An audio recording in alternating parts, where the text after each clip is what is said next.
Ron's down in the engine room sopping up fuel before it can go even under the engine pan. He's collecting it into containers and then re-putting it back into our tank.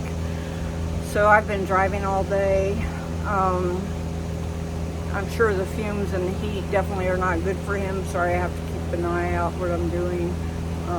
Hi, I'm Ron. And I'm Marie. 10 years ago, we bought a broken down trawler for $4,000. And nothing worked, not even the kitchen sink.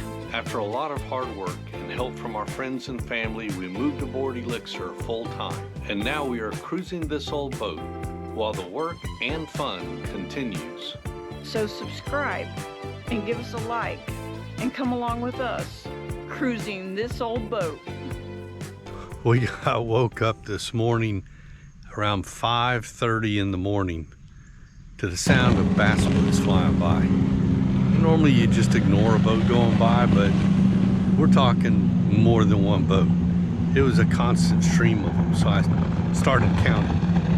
I counted 44 bass boats that went flying by us, all within a very short period of time. So, needless to say, once they got done going by, forget it, we were awake.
I've got a lock coming up, so I've got my fenders ready, but I came up to check my depths and there was a buoy. I wanted to make sure that I was clear of it, and I'm getting ready to go do my lines. And yeah, Ron's dealing with fumes and heat. He does have a fan with him down in the engine room to help a little bit, but I stuck my head into the salon long enough to try to let him know that I'd already contacted the lock, and I started coughing just, that length of time. I also contacted Bobby's Fish Camp, and they said that we can pull in there. We had called Demopolis, a marina in Demopolis, and we have Brian from American Diesel is sending us, overnighting us some rings in an overnight envelope to help. But I thought it would be best if we stopped at Bobby's Fish Camp because it's closer. And so I have another set. I called Brian at American Diesel. Thank you, Brian. And he's going to be overnighting us another set to Bobby's Fish Camp. So everybody's very helpful and very understanding, and I really appreciate it. We are locking through our first lock on the river system. This is the Coffeyville Lock and Dam. Looks like it's going to go up 20 20, 25 feet. This is a little different than what we're used to. They have one thing for us to tie onto, so we tied midships. It's a floating bollard. As the water level goes up, the bollard will go up, and we just stay tied to it. But because we're only tied midships, any turbulence could move our boat around. And of course, in the middle of all this, we're having our fuel problem. So we're really hoping to shut the engine down, so I'm not down there to be catching the fuel. It's just falling into the engine pan underneath the engine. So hopefully we can get locked through quick, and then I got to go back down there and mop it all up again.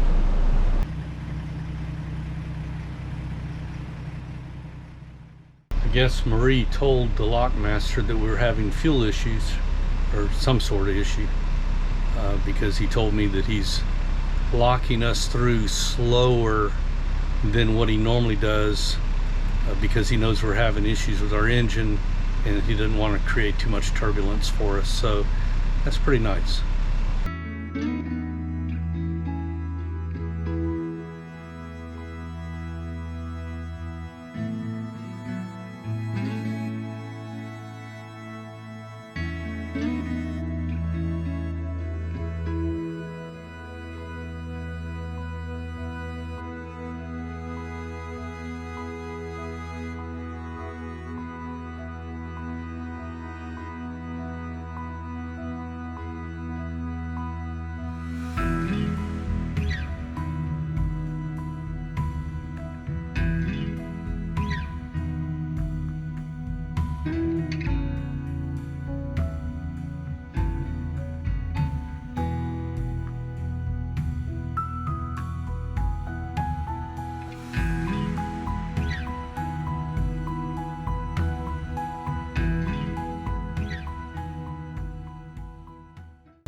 It is day 122 of our Oklahoma bound trip, and we have traveled 1,216 nautical miles. We are at Bobby's Fish Camp in Silas, Alabama. Some days on the water is just really fantastic, and other days not so good. Today was one of those not so good days. We having that fuel leak problem we've been working on since before we crossed the Gulf, and we keep fixing one and it shows up in another. The latest place it's shown up is the metal fuel line. For those of you who have a Lehman, the metal fuel line that goes between the fuel filter and the fuel pump. It's leaking where it goes into the fuel pump. And so I took it apart and tried every which way to seat it better, and nothing worked. It just kept leaking. It's gotten to the point, it's gotten worse, probably because I've been messing with it. And by today, it's gotten to the point to where it's losing a gallon of fuel, just leaking out down underneath the engine. A gallon of fuel every half hour, which is unsustainable. So just to be able to, I mean, because we're out in the middle of nowhere, anchored when it got this bad. So just to be able to get somewhere, I had to sit down in the engine room, and I had a little bucket, and every 2 minutes I had to dump that little bucket into a bigger bucket, which I dumped back into the fuel tank every time it got full. And like I say, about a gallon every half hour. So I was down there about 3.5 hours. I called American Diesel. They told me what the problem is there's a little rubber seal at the end of both ends of that tube that seal it.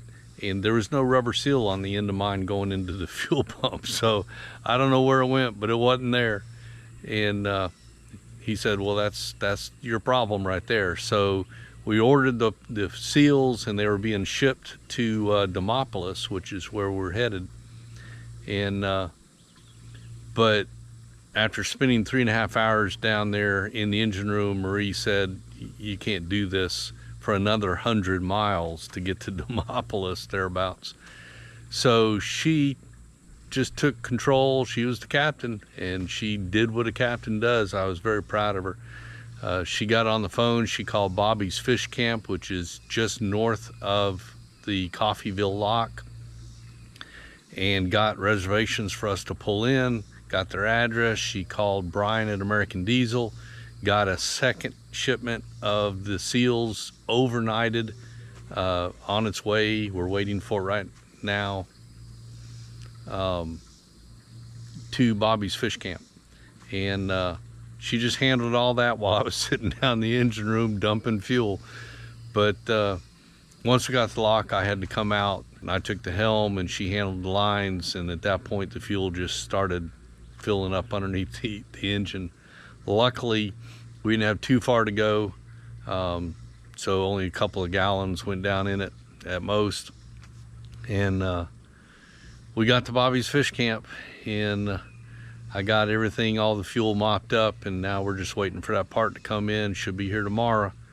And so the saga continues.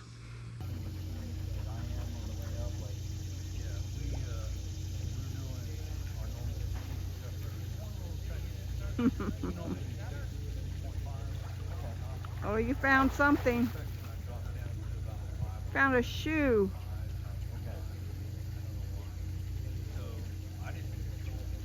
Some of that's idling in the locks and stuff. And I'm Wrapped thinking it up to us. usually, like most of the trip down from Demopolis to here, 7, 9 to 8 long. Well, a few hours after we pulled in, other boats started pulling in. I was amazed how many boats are going north. We saw 4 boats pass us while we're sitting here. And then these boats started pulling in, and we got company for the night. So these are little gaskets that have us broke down. Actually just one of those. I ordered a couple for spare, so I'm gonna have to use 2 of them, one at each end. When I take the tube out, I'm gonna destroy the one that is on there. But that's what that little bitty thing has got us broke down.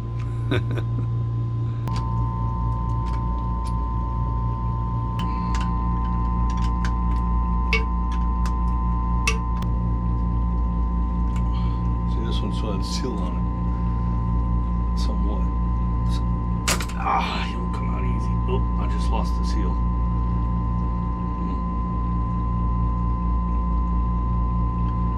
There it is. I knew that would happen. This end already didn't have it, so now neither end has it. All right.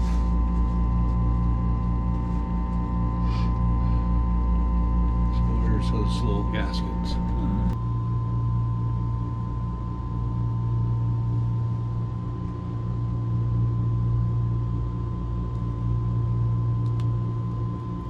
Get one on. Going on. Yay.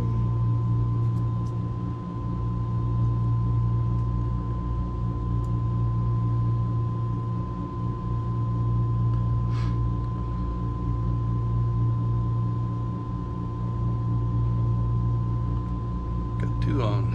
Yay.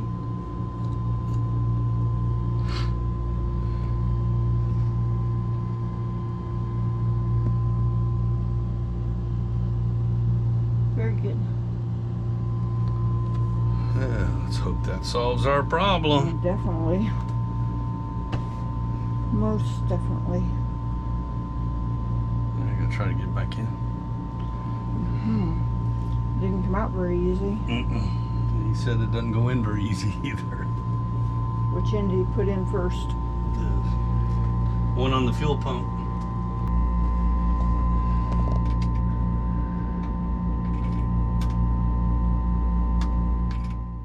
Thanks for watching.